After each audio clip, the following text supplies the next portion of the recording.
back to your playing football days. You're 18, killing it on the field. At what point did you were really offered a scholarship for playing football? I mean, I was pretty nice in high school, but I didn't have a 4-year grades. You know, I didn't have a 4-year grades to get a scholarship, so I had to go to the junior college route. You feel me? And Yeah. my Same dad, here. my dad was like, you know, I'm like, shit. All right, well, fuck it. I'll go to Solano. He was like, no. You could go up to Solano and do what you do and Mike don't get noticed. You're going to Frisco. And I didn't really understand. I'm like, man, junior college is junior college. And I didn't know, you know, the caliber of football they was playing at City College for a junior college. It was like, if you go there and do your thing, you're going to get noticed. And that's what happened. Yeah. So I went there. I think I rushed for like 1,800 yards or something like that. You know what I'm saying? Broke the single season rushing record. And I was offered a scholarship to, well, the scholarship that I accepted was to Washington State.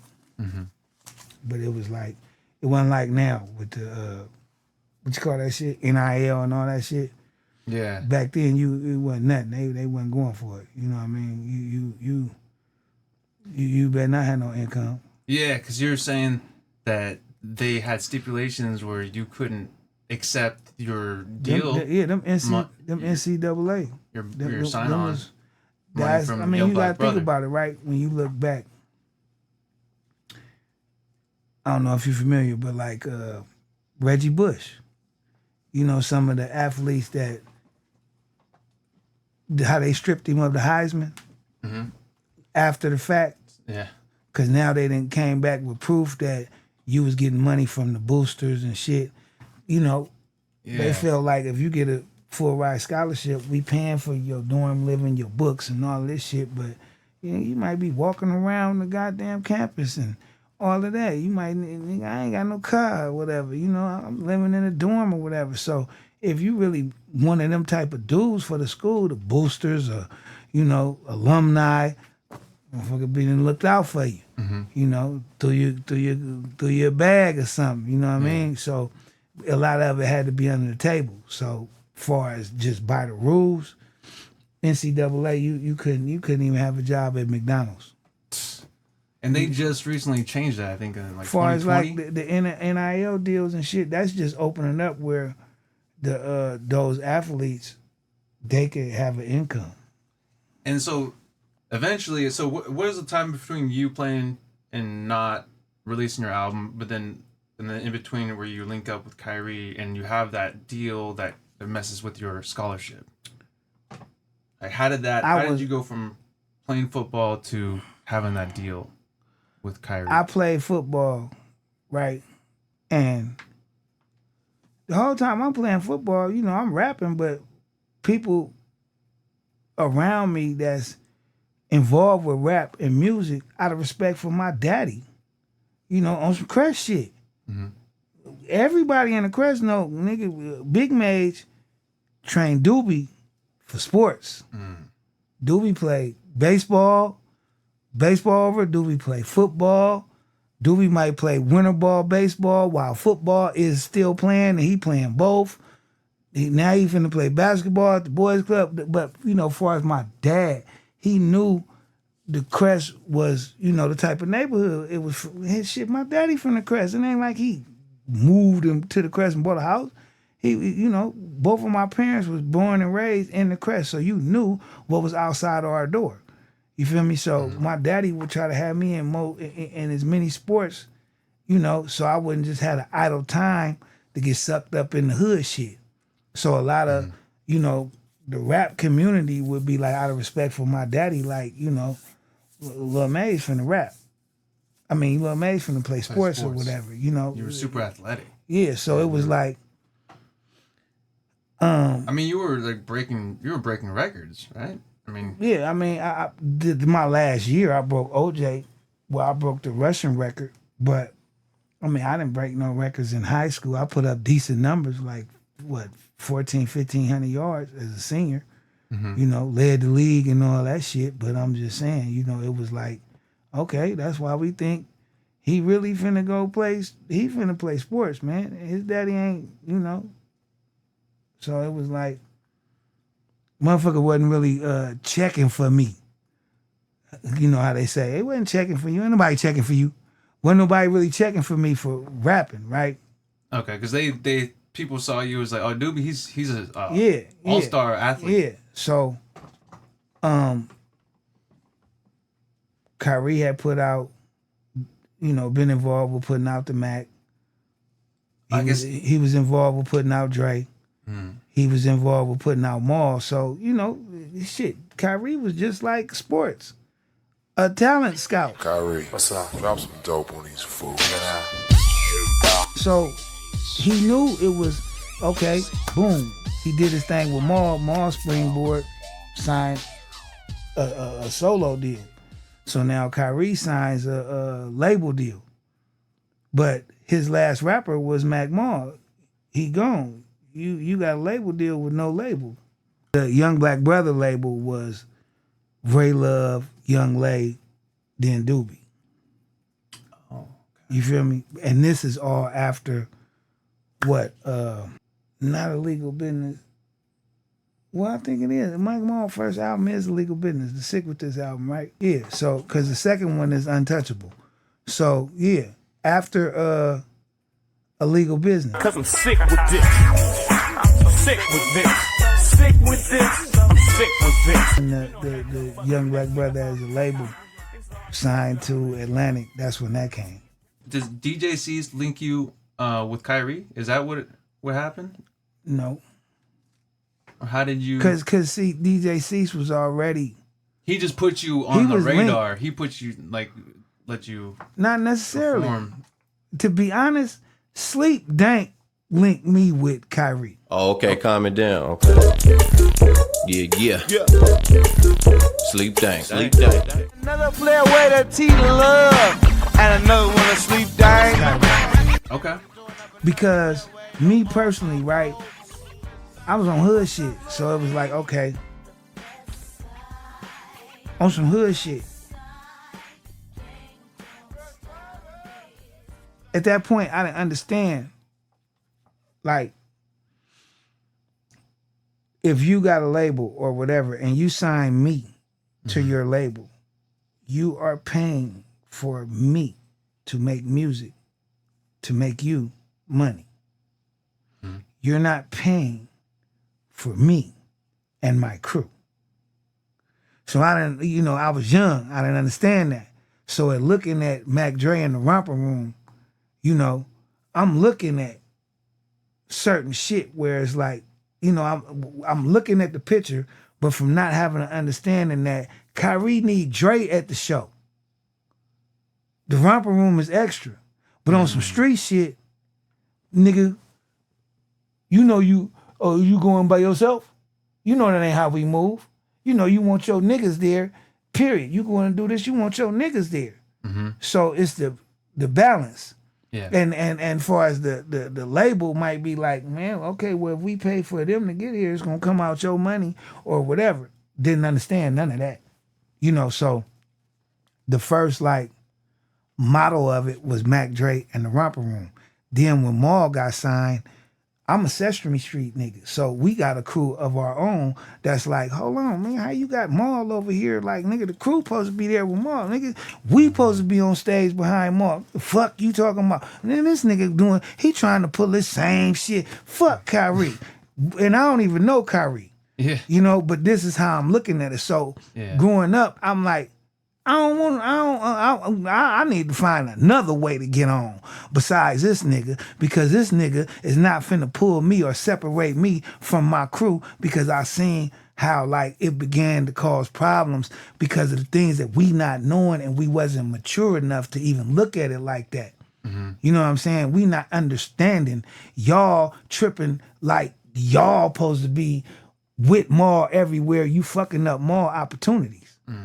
You know what I'm saying? We wasn't looking at it like that. We're like, nigga, Nigga, we done been with you and what the how the fuck you going, nigga? And you cool with just going by? Oh, nigga, you done let this nigga brainwash you, or you know all this shit, right? But so I wouldn't even talk to Khayree. You feel me? Khayree would have to talk to me through sleep. You feel me? And I would do that to be like, ain't no secrets. The crew gonna know. Sleep is the go-between, because everything you tell him, he could come tell me, and he gonna be able to go tell the crew too. So it ain't gonna be no secrets. You feel me? Yeah. I didn't want the, you know, I was still stuck on, nigga, my niggas gotta come. That's a good way to keep all your homies on the same page and, so and I wouldn't, trusting that you're I wouldn't on the same I page. wouldn't talk to Khayree at first. You know what I'm saying? But then it was like, you know, me and Khayree relationship grew. Like the beginning of making music with Khayree, I was just putting my raps over Khayree beats. We wasn't even really meshing together. You know what I'm saying? So going back to your original question, like, you know, I wasn't, by the time I got to Khayree, Cease was gone. You know what I mean? You know, I wasn't, I had to bring DJ Real, another Crest DJ, into the picture because I wasn't finna be able to get the classic nigga Mac Mall album, Mac Dre album, the Mac album with the DJ C scratches. Cause now when I come along, DJ Cease is dead. So you knew Michael Robinson back in those days, just as a regular, as someone that in the neighborhood that you looked up to, as an older individual. When did you start hearing him release music? And what? I think I might have been in the 7th grade. Was he the first one to start releasing music like that? In the store? Yep. Yep, that was the first nigga from the Crest that I went into a record store and went to see the Mac cassette on the thing with everybody else. That was my first like, no, this shit really could be done. Mm-hmm. You know what I'm saying? So then when you sing the Mac Dre album, you know, with Dre and all the cutties out at Dan Foley, Young Black Brotha, that just added to it. And then Maul come with his. And this nigga, my partner right here, nigga, the young nigga, younger than us, nigga, this shit real. You feel me? It was like, nigga, this ain't, this is a nigga, this is not, as much as it's a dream, it's a touchable dream. Real. You feel me? And for me, even like the NFL aspirations and shit, at my life at that point, it was like, man, this shit touchable. The NFL still might be a long shot. But it was touchable though for you because you were. But I didn't look at it like that. You were doing so good. I didn't look at it. That's why I say a lot of like young kids now in the sports, right? They need mentors. They need mentors because had I would have had a mentor to like let me know, nigga, you this close. One more step, you there. You know what I mean? It still was like, nah, that shit don't happen. Yeah. When I talked to Marshawn Lynch, and Marshawn Lynch talked to me, and for him to let me know he knew about me, I was like, for real?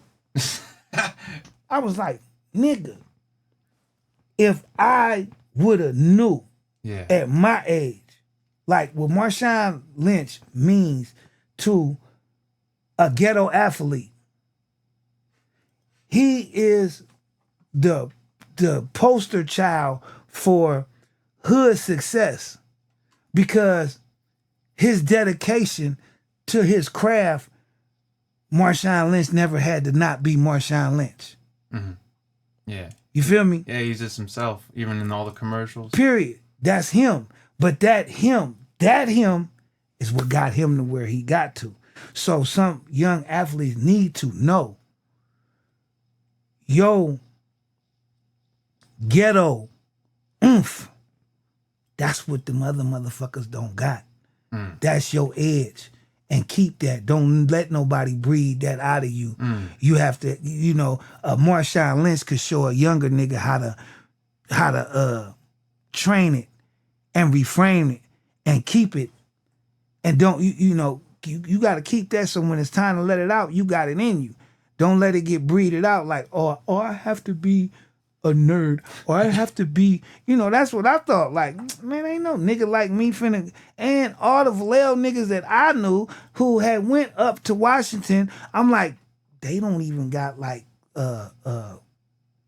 probation records or none of that shit like I do. And these niggas then got sent home, kicked out of Jason Shelley, fighting, kicked out. Ali and Larry Evans up at Washington State, It always was some shit where I'm like, these is cool dudes, and they done throw them out like they bad seeds. Yeah. Ooh, I might don't want to go up there. Yeah. I might can't pull my bullshit off. They might start having second thoughts. Yeah, But like, the mentorship, is big. So that for sure. So you said Sleep Dank was the one that actually linked you with Khayree. Yeah. After you eventually was like, did you eventually say, all right, I'll talk to Khayree now? Oh yeah, it was money was on the table. Okay. I signed with Khayree after Young Lay had signed. Okay. So it was already out what type of paper a nigga was getting for signing. So it was just, it was already on the flow. Yeah. But it was like, okay, I want to have a few stipulations, So I kind of signed to Khayree and went there like with a chip on my shoulder. Okay. You feel me? And shout out to Khayree because he worked through that with me. Because when he signed me we still was kind of like, the Endo Smoking Money and shit. That came out of by the time we started to mesh. It wasn't just, oh, you got a dope beat, or I got a rap. I'm gonna say this. I can say this rap, far as the cadence and the timing. I could say this rap to this, but this rap was not really wrote to this. You feel me? Yeah. At once we start. You had some raps that were already written. I came over there before you even heard it. Yeah, from the high school. I came over there with my notebook. Hell yeah. Everybody know Dubee at the high school. Nigga, go rap around Dubee. Go start that battle rap shit around me. I was the one at the high school that's going, oh yeah, we finna do this. Yeah? You were in high school, you were battle rapping? High school, city college, football locker room, everybody knew. The nigga play football, but he rap. Yeah. He rap. He another one of them crest rapping niggas. That's why when I did go to rapping, it wasn't like, it was more the, damn, I thought he was going to take the football route, but it wasn't like everybody was like just surprised, like, oh, he rap? Nah, that niggas knew. Yeah. It was just how serious a motherfucker felt that I took it. How serious is this nigga taking rap with football and baseball, just, the athletic shit on the table too. It was on the table, and then you accepted the deal, and that ended up being in confliction with the scholarship, and it ended up. So I went to my recruiting trip, and it was Coach Price. Coach Price was like, he broke it down to me like, I know you signed this rap contract, and he was telling me, you can do both, but your scholarship is gonna be minus what you got far as your advance. So you're gonna owe the school what you got from them. And that wasn't computing to me. Young. Because by rights, okay, it could have been, okay, well, I'll pay that. Just to have both of these options open. Yeah. I was looking at, what? I just signed for this. You telling me I got to get that? Like, basically, you telling me like Peter pay Paul. I get this from him and give it to them. Man, I'm not doing none of that shit. You feel me? That was my logic. And, my dad was like, he played hardball. He was like, so what you gonna do? I said, man, I don't think I'm going, man, because all right, well, you call the coach and you tell him. Because I'm thinking, man, call him and tell him. Nah, you call him and tell him. And since, you know, the way my dad did it, I was like, you think I'm scared? Fuck it. All right. Hello, Coach Pratt. I was like the nigga on Harlem Nights. Yeah, hello? Put your mom on the phone. I ain't never coming home. You feel me? It was like, yeah, Coach Pratt, yeah, man, yeah, about that. Man, I ain't coming. No, you know what I'm saying? Like, it ain't gonna work. Because I'm not giving y'all shit. Yeah, that's fucked up that they want the money back. It's like, I thought you were trying to help me. I mean, you can't get mad at rules that are put in place Yeah, I guess before names is put in place. Because that rule was in effect. So that wasn't a rule specifically for you. I just felt... And they only knew just because you were so popular, right? Because if you were unknown, I mean, they would have never even found out, right? I think, no, that's their job to know. That motherfucking coach knew I smoked weed and all that. He broke all that down to me. Like, he even told me, he even knew my character. He told me, he said, listen, come in here to Pullman, right? He say, if you run 3 touchdowns, everybody in the town's gonna know. But at the same token, if you go to the bar and you have a bar fight, everybody in the town's gonna know that too. So this is the type of community you coming into. So they already knew. They already knew all that shit. They already knew, you know, my history, you know, what type of nigga I was, all that shit, like, you know. So you're seeing all the success with your younger homie, Mac Mall. You saw it with Dre.